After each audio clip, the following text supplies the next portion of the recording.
రీసెంట్గా అబ్జర్వ్ చేసింది ఏంటంటే నేను చిన్నప్పుడు అంటే మనీ అంటే ఇంత ఇంపార్టెంటా ఇంత నెససరీయా అని నాకు అనిపించేది కాదు. ఎందుకంటే ఎవరికైనా ఏదైనా బాగాలేకపోయినా సంథింగ్ ఏదైనా కూడా అందరూ ఒకే విధంగా రెస్పాండ్ అయ్యి రియాక్ట్ అయ్యేవాళ్ళు.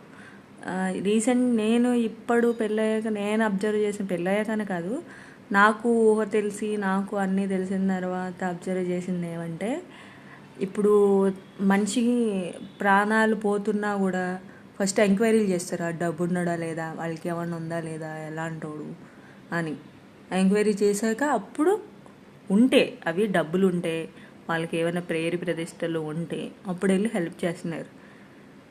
అది సొసైటీలోనే కాదు, ఇన్ ఫ్యామిలీస్లో కూడా అంతే. నువ్వు నీ దగ్గర డబ్బులుంటే ఏదైనా జరిగిపోద్ది. అది నీకు అది ఏదైనా అవ్వనియండి.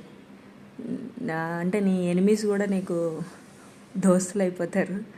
డబ్బులు లేకపోతే నీ కన్న తల్లిదండ్రులు కూడా నీకు ఎనిమీస్ అయిపోతారు. అలా ఉన్నాయి రోజులు.